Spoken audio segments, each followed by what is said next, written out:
की तो अन्य भाषेत बोलल, अन्य भाषेत बोलणार सुद्धा नाही. डॉक्टर बिली ग्रॅम जे आहेत फार मोठे देवाचे इव्हँजलिस्ट होऊन गेले, ते अन्य भाषेत बोलले नाही, परंतु पवित्र आत्मा त्यांच्या बरोबर होता आणि फार मोठं सामर्थ्यशाली कार्य त्यांनी केलं. आता हे पवित्र आत्म्याचं बाह्यकारी चिन्ह अन्य भाषा आहे. म्हणजे ज्यावेळेस तुम्ही अन्य भाषेत बोलता त्यास अन्य भाषा ही जी आहे ही कोणाला समजत नाही, मलाही समजत नाही, तुम्हाला बोध होत नाही, परंतु ज्यावेळेस आम्ही बोलतो त्यास अन्य भाषा बोलत असताना इथं म्हटलेले देवाबरोबर तो बोलतो. कोणाबरोबर बोलतो? देवाबरोबर बोलतो.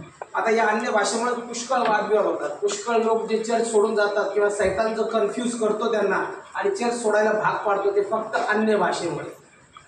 आज बरेचसे लोक जे देवापासून दूर केले ते फक्त काय म्हणतात की अन्य भाषा नाही, अन्य भाषा नाही, हे काहीतरी वेगळंच बोलतात आणि आम्हाला काही समजत नाही आणि त्याच्यामुळे यांनाही समजत नाही, मग अन्य भाषा बोलायलाच नसायला पाहिजे किंवा मंडळीत अन्य भाषा बोलू नये. पौल देखील म्हणतो अन्य भाषा मंडळीमध्ये बोलू नये, कारण की मंडळीमध्ये जर तुम्ही अन्य भाषा बोलता तर त्या भाषेचा अर्थ सांगणारा तिथं पाहिजे आणि अर्थ सांगणारा जर नसेल तर तुम्ही व्यर्थ अन्य भाषा बोलू नका. जसं मी इथं बोललो आता अन्य भाषेबद्दल सांगितलं आणि मी अन्य भाषेत प्रार्थना करतो, ती तुम्हाला बोध होत नाही, तर अन्य भाषेत जर मी उपदेश केला आता जे काही समजून सांगायचं मला मी अन्य भाषेत समजून सांगतो, तुम्हाला काही बोध होईल का? काही कळलं मी काय बोललो? काहीच कळलं.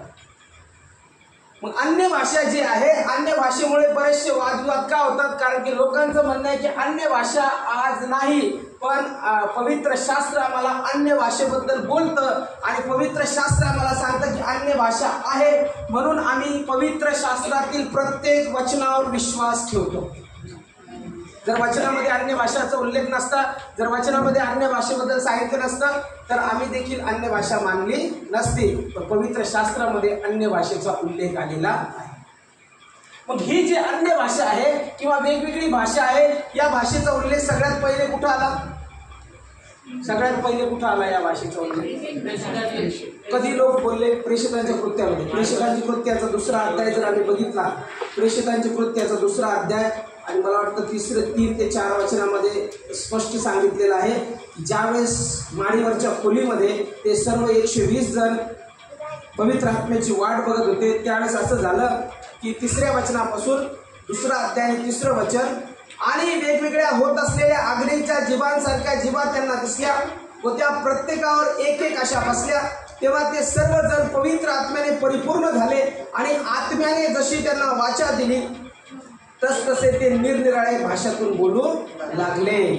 प्रेषितांचे कृत्य 2रा अध्याय आणि 4थं वचन सांगतं की ते निरनिराळ्या भाषेतून बोलू लागले. म्हणजे या ठिकाणी पवित्र शास्त्र स्पष्ट सांगतं की अन्य भाषा आहे. मग अन्य भाषा ज्यावेळेस ते बोलायला लागले त्यावेळेस ते निरनिराळ्या भाषेत बोलले. इथं काय म्हटलेलं आहे? तिथं यहुदी लोक होते, परंतु तिथं आलेले जे लोक होते ते भक्तिमान यहुदी वेगवेगळ्या ठिकाणाहून तिथं जमा झालेले होते आणि जमा झालेले असताना तिथं म्हटलेलं आहे, तिथं पार्थी, मेदी, एलामी, मेसोपोटमिया, यहुदिया, कपुदिकिया, पंत, आसिया,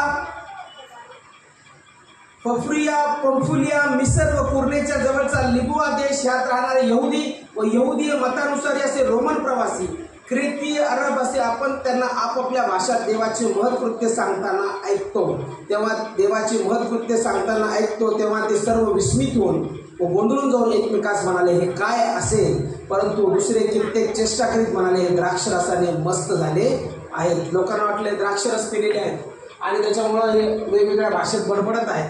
पण त्यावेळेस ज्यावेळेस अन्य भाषेमध्ये ते बोलत होते त्यावेळेस असं म्हटलेलं आहे की ते वेगवेगळ्या भाषेमध्ये बोलले. तिथं पुष्कळशे लोक वेगवेगळ्या देशातून होते आणि त्यांनी देवाची महत्कृत्य त्यांच्या भाषेत करताना ऐकले. जी भाषा तुम्ही बोलता ती कुठेतरी या पृथ्वीच्या पाठीवर बोलणारी भाषा आहे आणि ती भाषा बोलत असताना हिचा जो बोध आहे किंवा हिचा जो बोध मंडळीला होत नाही किंवा मंडळीला समजत नाही किंवा माझ्या बाजूला नेक्स्ट जो व्यक्ती बसलेला आहे, मी अन्य भाषेत जर प्रार्थना करतो तर त्या अन्य भाषेद्वारे त्या बाजूच्या व्यक्तीला कोणताच बोध होत नाही, त्याला समजतच नाही मी काय. एखादा नवीन व्यक्ती आपल्यात आला आणि आपण मोठमोठ्याने अन्य भाषा बोलू लागलो, तो घाबरून पळून जाईल. का पळून जाईल? त्याला काय समजणार? त्या विषयांना भूत साहजिक आहे.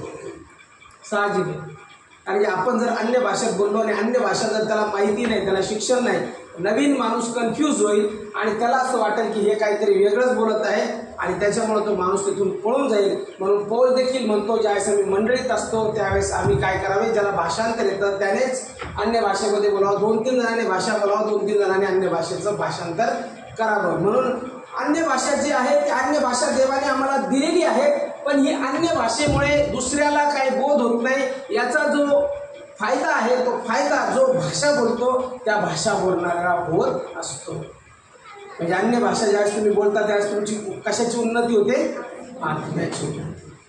तर पहिले करीत ग्रासपत्र, पहिले करीत त्याचा 14वा अध्याय, पहिले करीत त्याचा 14 अध्याय जर आम्ही बघितला त्याच्यामध्ये मला वाटतं 2 ते 15 वचनामध्ये पाहायला भेटतं. पहिले करीत 14 अध्याय आणि 2 वचनापासून, कारण भाषा बोलणारा माणसाबरोबर नव्हे तर देवाबरोबर बोलतो. भाषा बोलणारा कोणाबरोबर बोलतो? भाषा बोलणारा माणसाबरोबर नव्हे, भाषा बोलणारा माणसाबरोबर नव्हे तर देवाबरोबर बोलतो.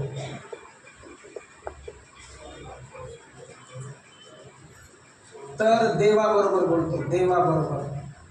ज्यावेळेस अन्य भाषा बोलल्या जाते त्यावेळेस अन्य भाषा बोलत असताना जरी दुसऱ्याला बोध होत नाही तरी माझा आत्मा, म्हणजे जो आत्मा मला पवित्र आत्मा मिळालेला आहे तो माझा आत्मा अनिर्वाच्य कन्याने देवाबरोबर बोलत असतो. ज्यावेळेस मी अन्य भाषा बोलतो त्यावेळेस मी कोणाबरोबर बोलतो? देवाबरोबर. म्हणून अन्य भाषेद्वारे इतरांना बोध होत नाही पण स्वतःची आत्मिक उन्नती होते. भाषा बोलणारा माणसाबरोबर नव्हे तर देवाबरोबर बोलतो, कारण ते माणसाला समजत नाही. तो आत्म्याने गूढ गोष्टी बोलतो, म्हणजे देवाशी तो काय करतो? आत्म्याने गूढ गोष्टी बोलतो. म्हणून अन्य भाषेचं दान ज्यावेळेस प्राप्त होतं किंवा अन्य भाषा ज्यावेळेस एखादा व्यक्ती बोलतो त्यावेळेस अन्य भाषेचा जरी बोध दुसऱ्यांना होत नसला तरी अन्य भाषा बोलत असताना माझा आत्मा उन्नती पावतो, कारण की माझा आत्मा जो आहे तो अन्य भाषा बोलत असताना देवाबरोबर गूढ गोष्टी बोलतो. म्हणून अन्य भाषा जरुरी आहे. ज्यावेळेस तुम्ही अन्य भाषेमध्ये प्रार्थना करता त्यावेळेस अन्य भाषेमध्ये प्रार्थना करत असताना तुमच्या आत्म्याची उन्नती होते. आता काही लोक म्हणतात तुम्ही 8-8 तास कशी प्रार्थना करता, तुम्ही 10-10 तास कशी प्रार्थना करता? आम्ही तर 10 मिनिटं प्रार्थना करतो डोळे लगेच उघडले जातात. तर ज्याला पवित्र आत्म्याच्या भाषेचं दान नाही त्याची लगेच प्रार्थना होती. 10 मिनिटं काय 5 मिनिटं पण लागणार नाही तो प्रार्थना संपतो. ज्याला अन्य भाषेचं दान आहे तो अन्य भाषेत तासोन तास प्रार्थना करू शकतो, तासोन तास प्रार्थना करतो. तो प्रार्थना करत असताना काय होतं की त्याची बुद्धी बंद होते. आता तुम्हाला सांगतो अन्य भाषा बोलताना काय होतं, अन्य भाषा ज्यावेळेस बोलतो त्यावेळेस बुद्धीचा काहीच उपयोग होत नाही.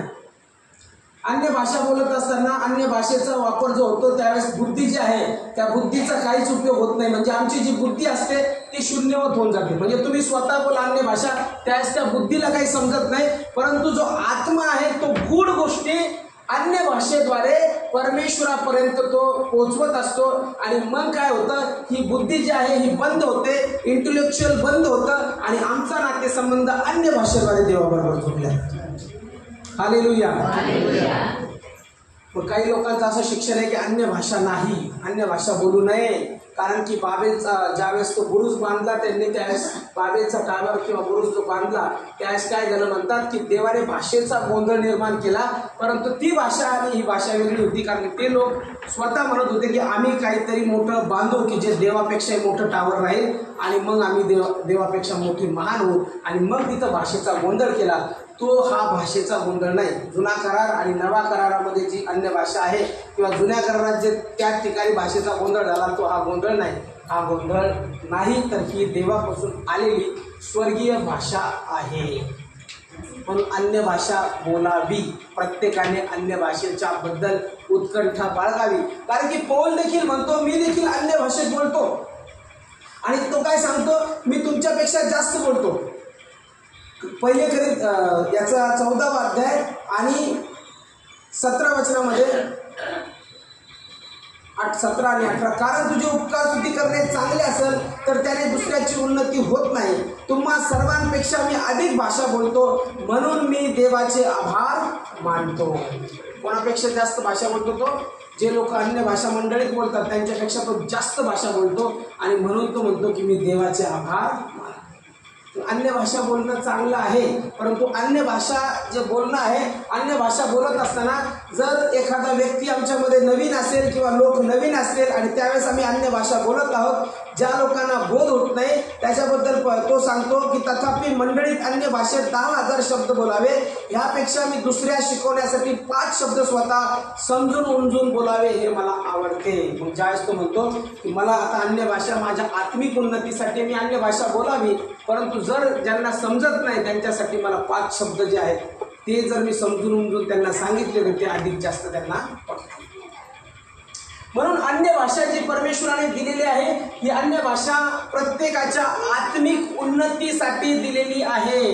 म्हणजे या ठिकाणी जर तुम्ही उत्कंठा बाळगता की मला अन्य भाषेचं दान प्राप्त व्हावं, तर ती अन्य भाषा जी आहे देव तुम्हाला निश्चित देईल. आणि ज्यावेळेस ती भाषा देईल त्यावेळेस ती भाषा बोलत असताना त्या भाषेद्वारे तुमच्या स्वतःची आत्मिक उन्नती होईल. मी जर भाषा बोलतो तर माझी आत्मिक उन्नती होते. मी जर जास्तीत जास्त प्रार्थनेमध्ये अन्य भाषेमध्ये प्रार्थना करतो तर माझा देवाबरोबर कनेक्शन होतं किंवा मी देवाबरोबर जोडल्या जातो आणि परमेश्वराच्या सानिध्यामध्ये मी वाढायला सुरुवात होते. मार्क शुभवर्तमानाचा 16वा अध्याय जर आम्ही बघितला, 16वा अध्याय आणि 17 वचन, मार्क शुभवर्तमानाचा 16वा अध्याय आणि 17 वचन काय म्हणतं बघा. मार्क शुभवर्तमानाचा 16 अध्याय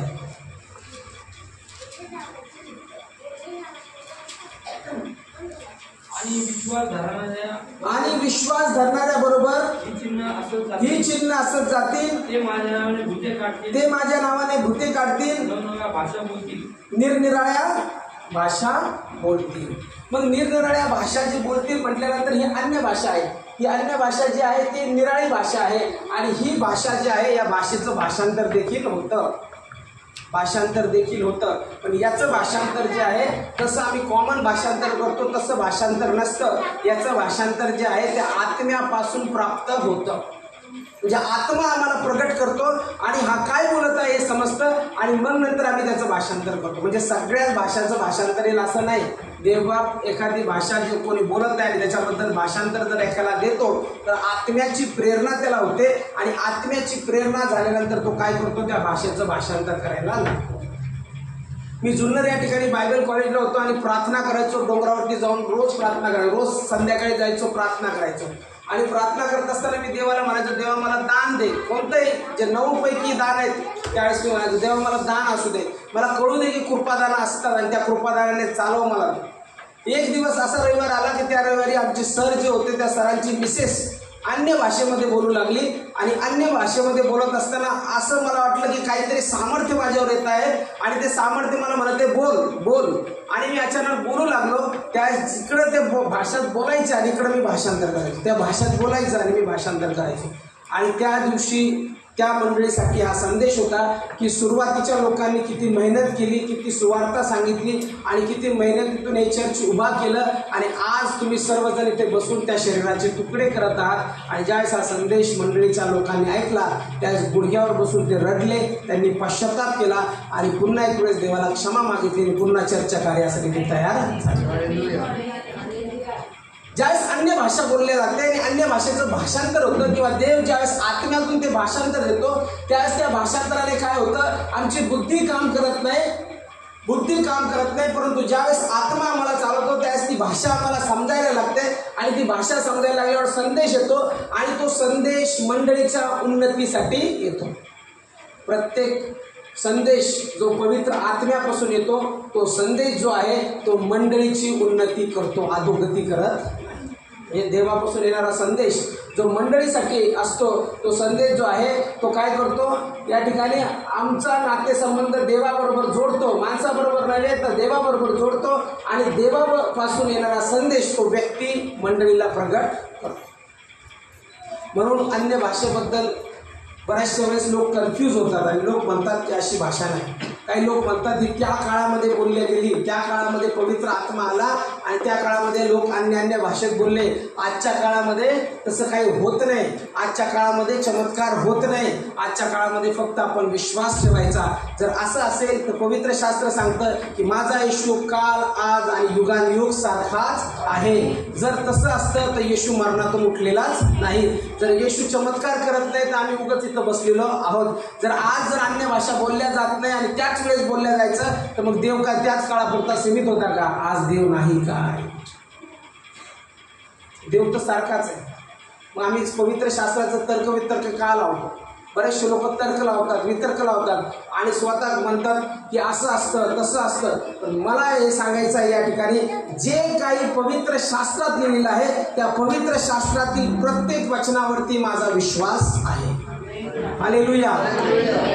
काही लोक तुम्हाला भेटतील, तुम्ही ज्यावेळेस त्यांना सांगताल की अन्य भाषा आहे त्यावेळेस ते तुम्हाला म्हणतील अन्य भाषा बोलू नका. काय म्हणतील ते तुम्हाला? अन्य भाषा बोलू नका. अन्य भाषा एकाची भाषा आहे, शैतानाची भाषा आहे. अन्य भाषेचं शिक्षण घेऊ नका. का घेऊ नका? का बोलू नका? त्याचं कारण मी तुम्हाला सांगतो. त्याचं कारण हे आहे की ज्यावेळेस तुम्ही अन्य भाषेत बोलता त्यावेळेस दुष्टाला माहिती आहे, सैतानाला माहिती आहे की हे गूढ रीतीने जे सैतानाला कळत नाही अशा भाषेमध्ये देवाशी संपर्क साधतात आणि देवाची कृपा त्यांच्या जीवनावर येते. आणि ज्या देवाची कृपा येते आध्यात्मिक दानामध्ये ते चालले जातात. म्हणून सैतानाची इच्छा असते की कोणीच अन्य भाषेमध्ये बोलू नये. जो व्यक्ती तुम्हाला म्हणत नाही अन्य भाषेत बोलू नका, तुम्हाला कोण म्हणत आहे अन्य भाषेत बोलू नका? म्हणत आहे अन्य भाषेत. म्हणून अन्य भाषेवर सगळ्यात जास्त वादविवाद जे होतात ते वादविवाद कोणत्या भाषेवर होत असेल तर ते फक्त अन्य भाषेवर होतात. ते काय म्हणतात? आपला देव कसा आहे? शांततेचा देव. ते मान्य करतो, शांतीचा आहे, शिस्तीचा आहे. इथं देखील पवित्र शास्त्रामध्ये पौल म्हणतो की आमचा देव शिस्तीचा आहे, शांततेचा आहे. म्हणजे संदेष्टाचे आत्मीय संदेष्टाच्या स्वाधीन असतात. ज्यावेळेस मी अन्य भाषा बोलतो त्यावेळेस मी अन्य भाषा बोलत असताना कंट्रोल करणं माझ्या स्वाधीन आहे. कारण मी माझा आत्मा माझ्या स्वाधीन आहे. ज्यावेळेस मी बोलतो आणि मला असं वाटतं आता संदेश येते, आता मी शांत झालं पाहिजे, मी शांत होतो. कारण की संदेशाचे आत्मे, तुमचा जो आत्मा आहे तुमच्या स्वाधीन आहे. आणि जर मी बेशिस्त वागलो तर मग समजायचं की हा आत्मा देवापासून नाही. म्हणून म्हटलेलं आहे की शांतीचा आत्मा तो आहे, शिस्तीचा आत्मा तो आहे. रोमकरासपत्र याचा 8वा अध्याय आणि 26 वचनामध्ये म्हटले. रोमकरासपत्र याचा 8वा अध्याय आणि 26 वचन.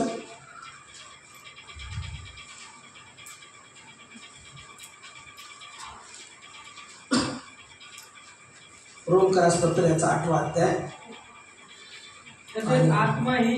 तसेच आत्माही आपल्या अशक्तपणात आपल्याला हातभार लावतो. कारण आपण यथायोग्य प्रार्थना कशासाठी केली पाहिजे हे आपल्याला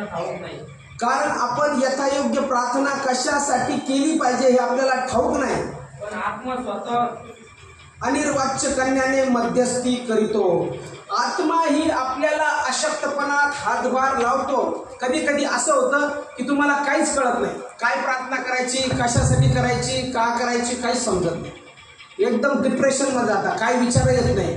त्यावेळेस पवित्र शास्त्र काय सांगतं की ज्यावेळेस आम्ही अन्य भाषेमध्ये प्रार्थना करायला लागतो त्यावेळेस कशासाठी प्रार्थना केली जाते?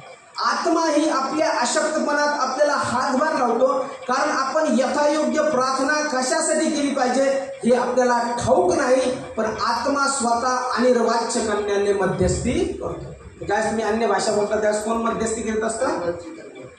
आपला आत्मा देवाच्या आत्म्याशी अनिर्वाच्य, म्हणजे ती वाचा जी आहे ती अन्य भाषा आहे की जी आपल्याला समजत नाही, बुद्धीला उमजत नाही, इंटेलेक्च्युअल बंद होतं. पण आपला आत्मा देवाच्या आत्म्याशी अन्य भाषेमध्ये गूढ गोष्टी बोलत असतो आणि अनिर्वाच्य कन्याने तो विनंती मांडत असतो.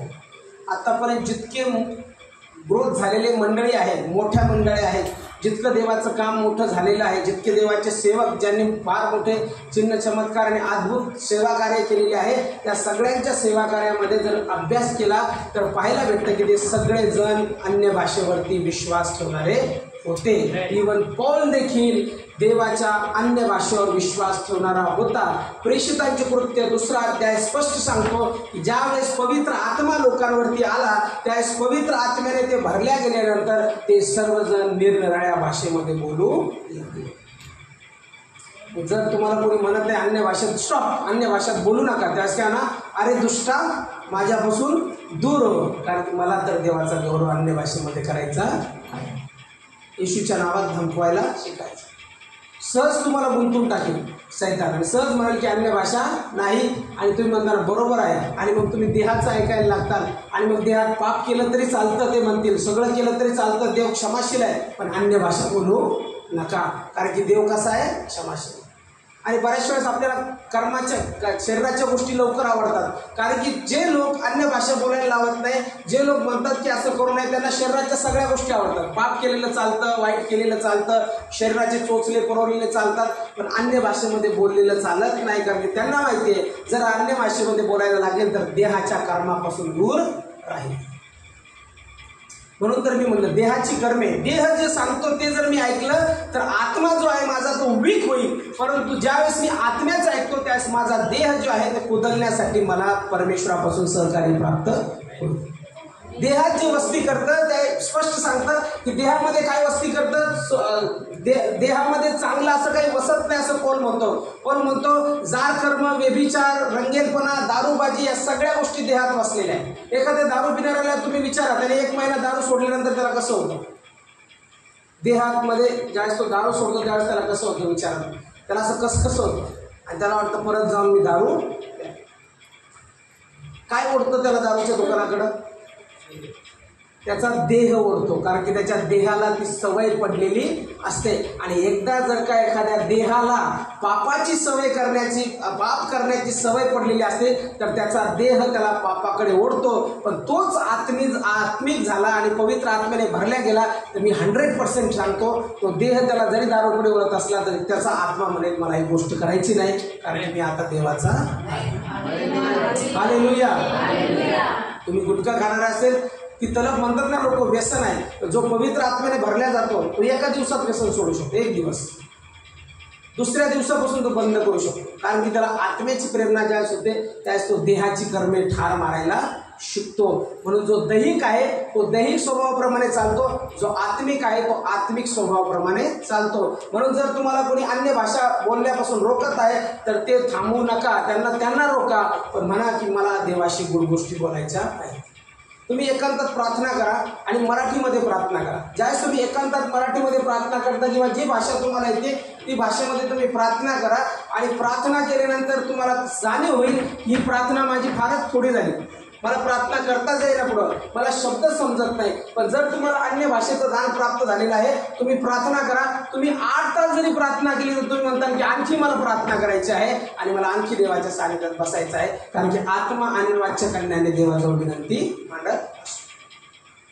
म्हणून ज्यावेळेस आम्ही अननोन टंग किंवा अन्य भाषा बोलतो त्यावेळेस ही भाषा आम्हाला देवाबरोबर जोडते आणि आत्म्यामध्ये आम्ही गुड गोष्टी करतो. म्हणून हा आत्मा जो आहे तो परमेश्वराच्या सानिध्यात जाण्यासाठी अन्य भाषा जी आहे ती एक कनेक्शन म्हणून वापरल्या जाते.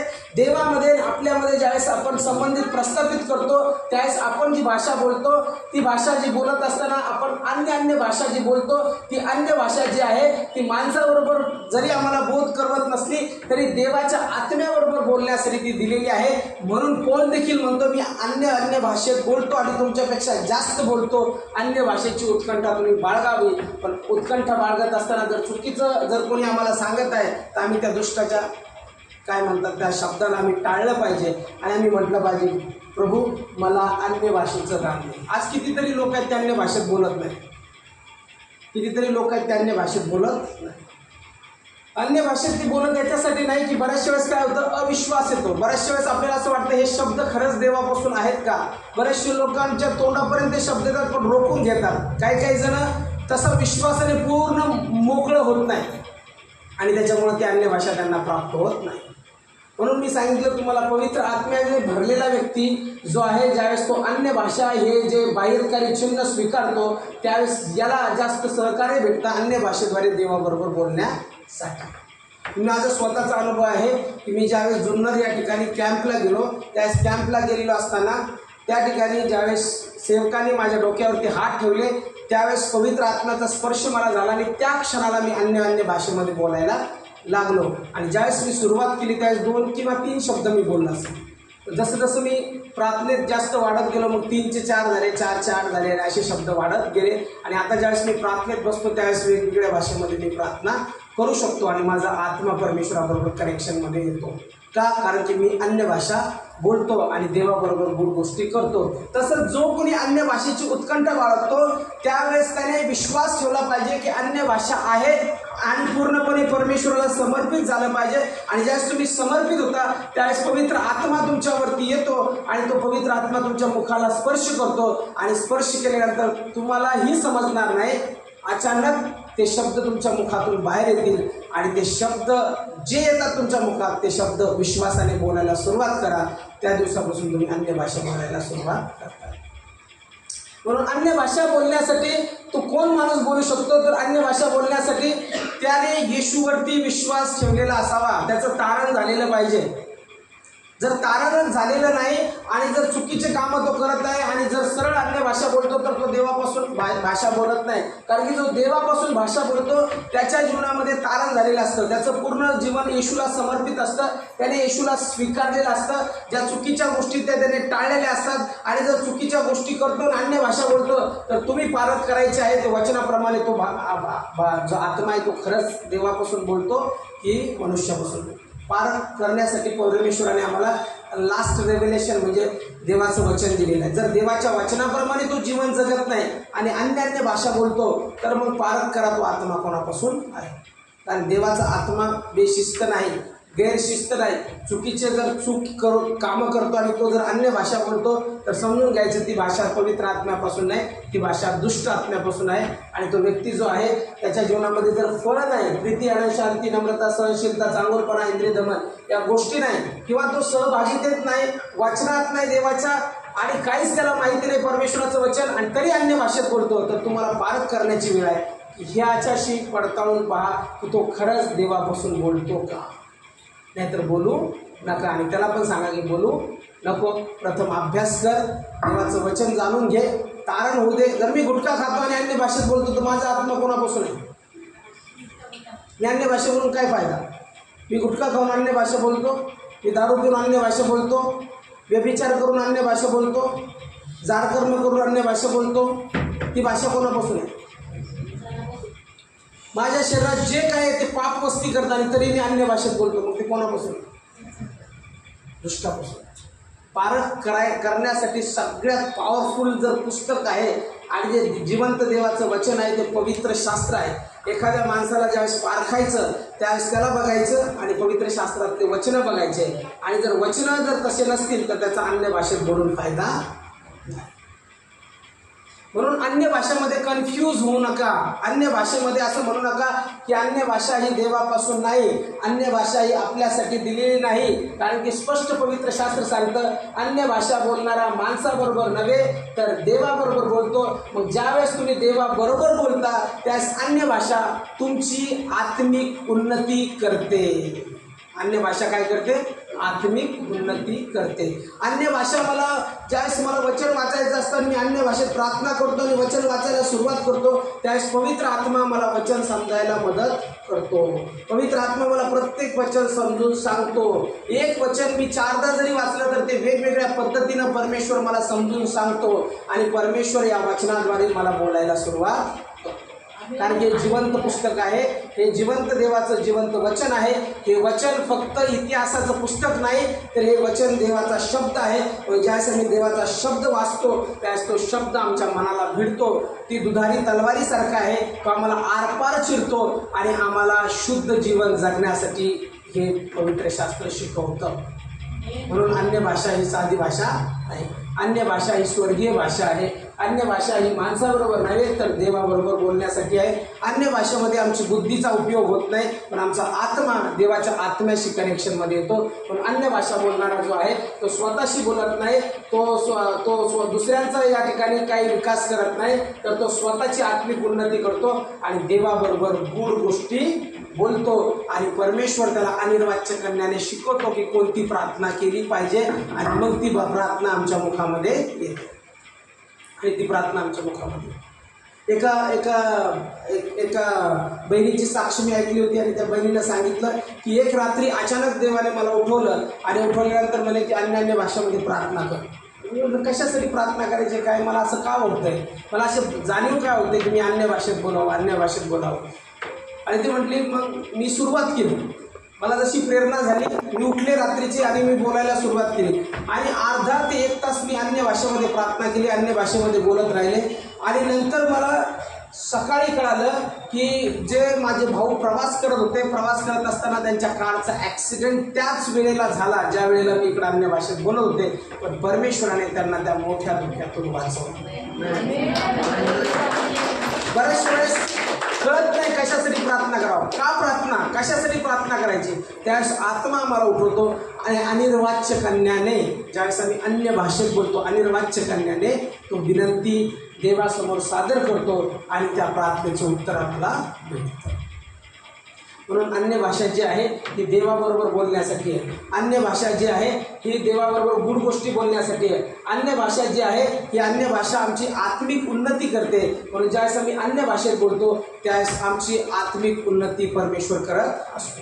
म्हणून जर तुम्ही अन्य भाषेत बोलता आणि अन्य भाषेत बोलत असताना जर ही फळं दिसली नाही तर स्टॉप करा आणि म्हणा परमेश्वरा ही फळं माझ्या जीवनात दिसू दे. जर अन्य भाषा तुम्ही बोलता पण सहभागितेत नाही, देवाच्या वचनात नाही, चर्चला कुठं जात नाही आणि अन्य भाषा बोलता तर स्टॉप करा आणि देवाला म्हणा देवा प्रथम मला वचन ऐकायला शिकव किंवा वचन काय सांगतं ते मला शिकव. जर मी गुटखा खातो आणि अन्य भाषा बोलतो तर त्या व्यक्तीला सांगा की तू स्टॉप कर अन्य भाषा बोलणं, कारण की अन्य भाषा जर तू बोलत आहे तर देवाचा अपमान करत आहे, कारण ही भाषा तुला देवापासून प्राप्त झालेली नाही, ही भाषा तुला दुष्टापासून आहे. म्हणून जर चुकीच्या गोष्टी जीवनात आहे आणि तो व्यक्ती अन्य भाषा बोलतो तर ती भाषा देवापासून नसते. परंतु जर अन्य भाषेमध्ये तो बोलतो आणि त्याचं जीवन पूर्णपणे पवित्र शास्त्रामध्ये जी वचनं आहेत आणि जी फळं आहेत आत्म्याची ती फळं जर त्याच्या जीवनात दिसतात तर ती भाषा जी आहे ती देवापासून आलेली भाषा आहे. म्हणून प्रत्येकाने उत्कंठा बाळगावी अन्य भाषा बोलण्याची. जर कन्फ्युजन असेल तर देवाला म्हणा की देवा मला तू शिकव अन्य भाषा काय आहे आणि मला तू का सांग की अन्य भाषा कशा प्रकारे ऑपरेट केल्या जाते. म्हणून पवित्र शास्त्र आम्हाला अन्य भाषेबद्दल बोलतं. हे एक दान आहे. पहिले कोरिन्थीकरास पत्राचा 12वा अध्याय जर आम्ही बघितला त्याच्यामध्ये 9 प्रकारची दान आहे आणि 9 प्रकारच्या दानामध्ये निरनिराळ्या भाषा बोलण्याचं दान देखील आहे.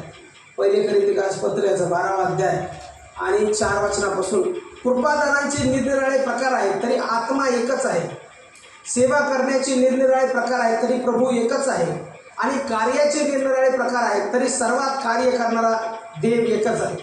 तथापि आत्म्याचे प्रगटीकरण सार्वजनिक हितासाठी एकेकाला होते, कारण एखाद्याला आत्म्याच्या द्वारे ज्ञानाचे वचन मिळते, एखाद्याला त्याच आत्म्यानुसार विद्येचे वचन, एखाद्याला त्याच आत्म्यात विश्वास, एखाद्याला त्याच आत्म्यात निरोगी करण्याची कृपादाने, एखाद्याला अद्भुत कार्य करण्याची शक्ती, एखाद्याला संदेश देण्याची शक्ती, एखाद्याला आत्मे ओळखण्याची शक्ती, एखाद्याला विशेष प्रकारच्या भाषा बोलण्याची शक्ती व एखाद्याला भाषेचा अर्थ सांगण्याची शक्ती मिळते. विशेष प्रकारच्या भाषा बोलण्याची शक्ती म्हणजे हे कृपादान आहे आणि जे कृपादान मंडळीसाठी आहे, हे कृपादान जो विश्वासणारा देवाकडे मागतो त्याच्यासाठी आहे. त्याची जीभ अन्य भाषा बोलायला सुरुवात करते. मग अन्य भाषा जी आहे ही माणसाबरोबर नव्हे तर देवाबरोबर बोलण्यासाठी आहे आणि ते कृपादान आहे की जे कृपादान देवापासून आम्हाला प्राप्त होतं आणि ते कृपादान प्राप्त झाल्यानंतर तो व्यक्ती अन्य भाषेत बोलतो आणि ती अन्य भाषा बोलत असताना त्याचा संबंध देवाच्या आत्म्याशी येतो. म्हणून ज्यावेळेस आपण म्हणतो ना जास्त सामर्थ्य उतरल्या जातं, कधी ज्यावेळेस अन्य भाषेत बोलतो त्यावेळेस अनेक लोकांना स्पर्श होतो, कधी ज्यावेळेस अन्य भाषेत बोलतो त्यावेळेस, कारण की अन्य भाषेत आपण देवाशी बोलतो आणि देव ती प्रार्थना ऐकून लगेच एखाद्या व्यक्तीला स्पर्श झाला. म्हणून आज मला हे सांगायचं होतं की अन्य भाषा ही देवापासून भाषा आहे. अन्य भाषा जी आहे ही परमेश्वराबरोबर बोलण्यासाठी भाषा आहे. म्हणून प्रत्येक इथं बसलेल्या प्रत्येक व्यक्तीनं देवाकडे मागावं की देवा मला अन्य भाषेमध्ये बोलता येऊ दे, परमेश्वरा मला ते दान दे, देवा मला स्पर्श कर आणि मग ती भाषा तुम्हाला येईल. आज जर तुम्ही प्रार्थना करत आहात, पुष्कळ दिवसापासून प्रार्थना करत आहात, आज आत्ता जर प्रार्थना करत आहात आणि आत्ता जे ऐकलं त्याच्यावर जर तुम्ही विश्वास ठेवत आहात आणि आज आत्ता जर तुम्ही म्हणत आहात की परमेश्वरा मला ही भाषा पाहिजे, आज तुम्ही पवित्र आत्म्याच्या सामर्थ्याने भरल्या जाल आणि अन्य भाषेमध्ये बोलायला सुरुवात करा. म्हणून अन्य भाषा ही देवापासून आहे, तिच्यावरती अविश्वास बाळगू नका आणि असं म्हणू नका की अन्य भाषा ही देवापासून नाही. अन्य भाषा आम्हाला आत्मिक उन्नतीसाठी फार लाभदायक आहे. आपण सर्वजण अन्य भाषेवर विश्वास ठेवणारे लोक यावेळेस आपण सर्वजण उभे राहूया आणि ज्यांना असं वाटतं परमेश्वराने मला अन्य भाषेने भरावं, त्यांच्यासाठी आज प्रार्थना आपण करणार आहोत. आणि त्यांनी उत्कंठा बाळगा, परमेश्वराकडे मागा की परमेश्वरा पवित्र आत्म्याचं दान मला प्राप्त व्हावं आणि जे अन्य भाषेचं दान आहे ते मला प्राप्त व्हावं, यासाठी मी प्रार्थना करतो.